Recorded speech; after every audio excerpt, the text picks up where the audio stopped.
Um, He's still preparing, but Wayne's will be soon.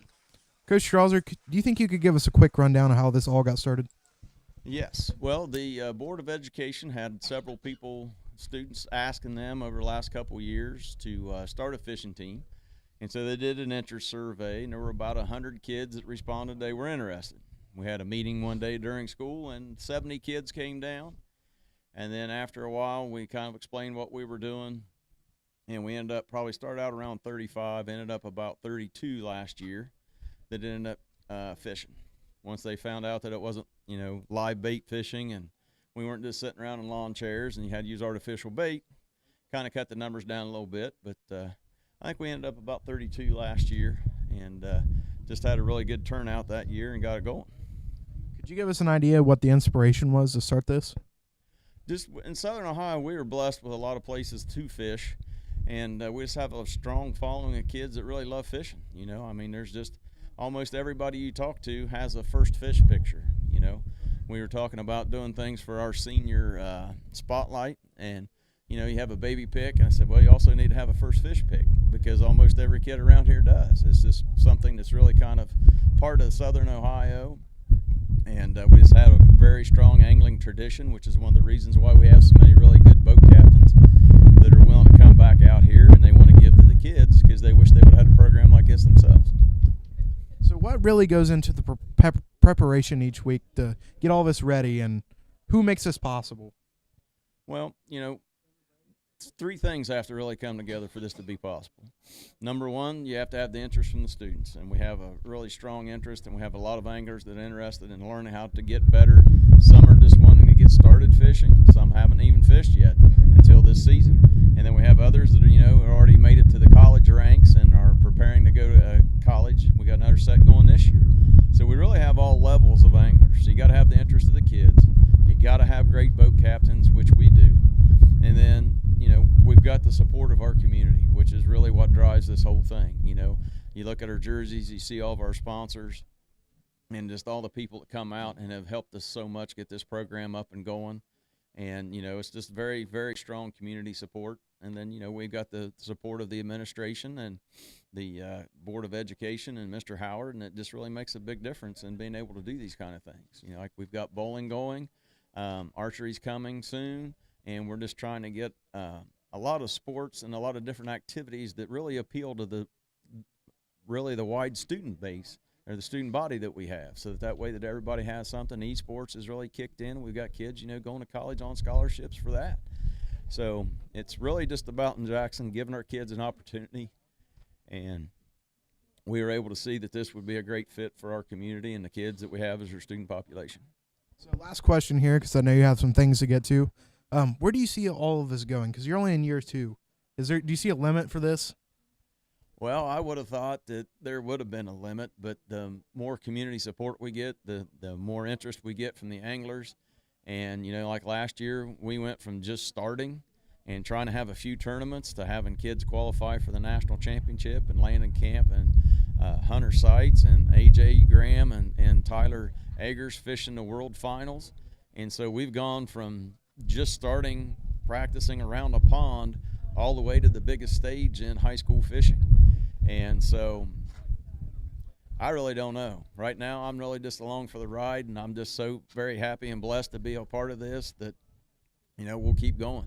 You coming along and having an interest in doing the live stream here, and Dylan and Corbin and, Rodney Tomlin having a vision that we could do this live stream and that we could do it well and start telecasting these events it's just been phenomenal. It's just taken me, I thought it would have taken us 5, 6, 7 years to get here. And so where are we going to end up? I really don't know. I'm just wanting, we got the national qualifying circuit now, so we're trying to qualify for that and at least get some kids back to the world finals. And we'll just have to take it one tournament at a time. That just goes to show you it's not about the destination, it's about the journey and where you came from and to where you are now. I'll let you get back to what you were doing. Thank you for your interview. Thank you. Thank you. All right. Oh, that's nice to hear. And I do see it going further. I don't mind going further in media's aspect. What about you? Yeah, whatever we can do to support the JHS bass team, I think it's something that needs to be done because this is something that obviously a lot of kids are interested in and a lot of community support. We had over 1,000 people from the county of Jackson tune in last week, and it was really, I don't think anyone imagined that it would get that big, but we're already here, so why stop now? Yeah. And for our involvement, a lot of what brought us here was our sponsors, which are the following: Clark Law Office, Iron City Pipe and Supply, Raccoon Creek Outfitters, Coad, Hothead Burritos, Honda Suzuki Polaris Can-Am of Jackson, Search, Mike's Bait and Tackle, Brown Lube and Oil Brothers, Village Haircutters Barbershop, and Mayhew Brown Funeral Home. If it wasn't for those sponsors, we probably wouldn't be here streaming this right now. No, we definitely would not be here, and these kids probably wouldn't be fishing right now. We wouldn't, and if it wasn't for the time and commitment of the coaches and the boat captains, nothing would be possible. Exactly. And I know they have some sponsors of their own, which are definitely ones to be thanked, which you will see during the weigh-ins. We'll see their logos and stuff. And it's nice to see the support, though, that this has, that people come out here voluntarily and, drive the boat and help the kids out. It's really nice to see that support. Well, I'm sure if you had told some people 3 years ago that we were going to have people driving hours to go see these kids fish, of course you would want to believe it, but it would be hard to believe. But here we are. We're an hour and a half out of Jackson, Ohio, a little past Athens here at Burr. And as we prepare to get ready for the weigh-ins, we just want to, again, thank everyone here for making this possible. Thank you to JHS Media, for Mr. Rippeth for giving the cameras and the kids to give their time here. Thank you to Total Media for streaming. And thank you to our sponsors, which you will see on the banner that we have back here.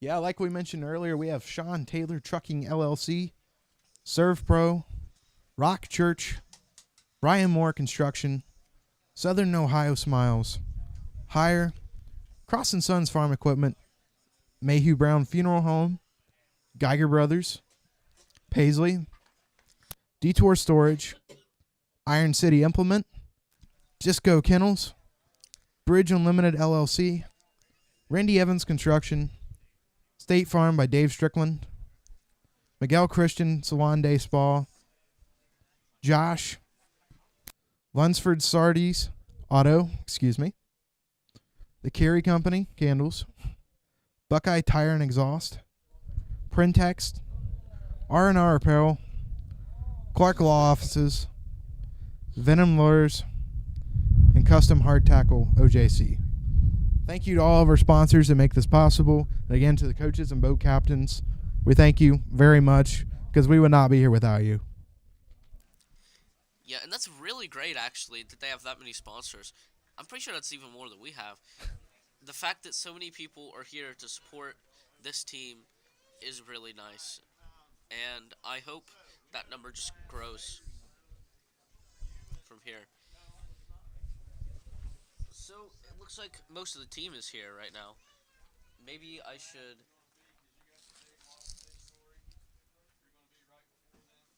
Oh, there's the lake.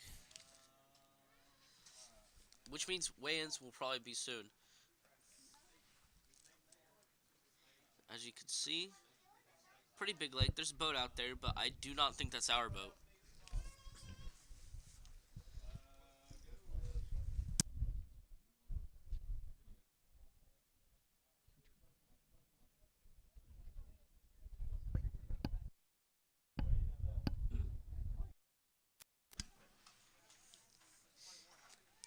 Anyway, thank you, Jacob Tilley, for all that.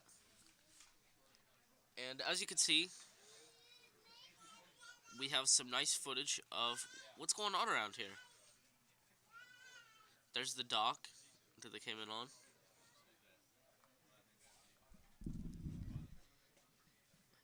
And And I really like the facilities here at Burr, actually. I've seen their lodge and stuff. It looks really nice. And like we talked about before, they have a bunch of different activities you could do, and like, you know, different, just different facilities where you can really do about anything here. They have trails. They have horse trails. They have the archery, and of course fishing. And this huge dam. If you ever come down, I recommend going there because it has a nice overview of the lake. Put the banners over here. I guess when we weigh in, you're going that way, so we'll sit. So I'm looking at the wrong mic. I need to be looking at you, right? Yeah. Okay. That would have been nice to know. I'm looking the wrong way.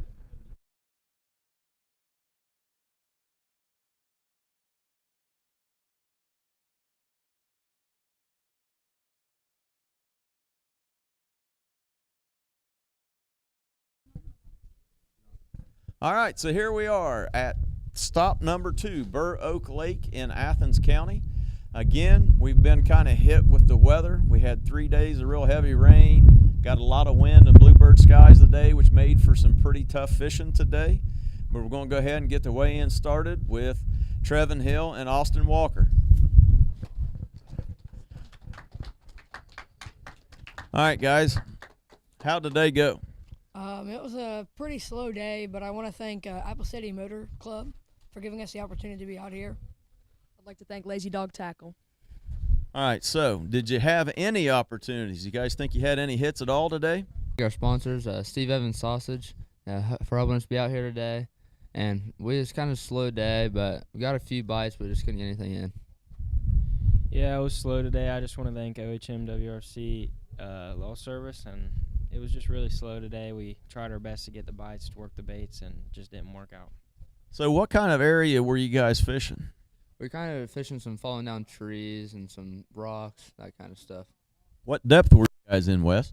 Well, we were kind of all over the place. First off, we fished the bank, which was about 5 to 6 foot, and then after that we fished about 13 foot where it dropped off into some grass.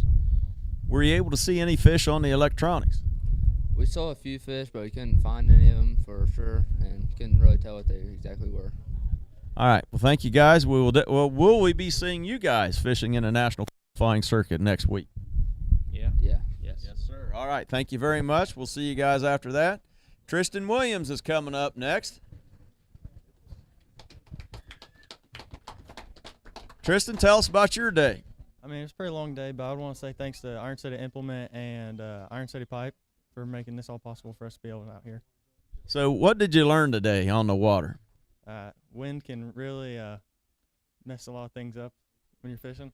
Definitely makes it a little bit harder to cast. And what kind of depth do you think you were targeting mainly today? Probably like 4 to 6 feet. 4 to 6 feet. What baits were you throwing? I was throwing mostly like a square bill crankbait. All right. Well, will you be fishing next week at the national qualifying? Yes, sir. All right. We will see you at Lake Rupert. Thank you very much. All right. Next, we have the team of Bo McCartney and Nick Saunders, who at least for a minute last week did have the school record with a 2.4-pound bass. So tell us what happened out there in the water today, Nick. Well, first off, I'd like to thank our sponsors, RNG Gas or Randy Joseph with RNG Gas. And Ansel Cross with Cross & Sons Farm Equipment. We'd also like to thank Jason Saunders for being our boat captain today. All right. Good job recognizing your boat captain. Now, it's kind of thought maybe you might do that, but good job, Bo. Good job. Nice save. So tell us about the day, Nick. Yeah, it was pretty slow today. The wind was killing us, but we tried our best to get whatever we could. We got a few bites, but that's about it today. So what did you get those bites on? I was using a blue crawdad that I used from last week, and we fished some crankbaits, but we didn't get any luck on that today. Look on that. Bo, what were you throwing today? I was throwing like a grayish silver saucy swimmer. And did you guys have any weight on yours, and what depth were you fishing? I had a 1/8 weight on my crawdad, and we were fishing about everywhere on the bank, out deep in the water with the crankbaits, and just didn't get lucky today. Well, hopefully we'll get some more luck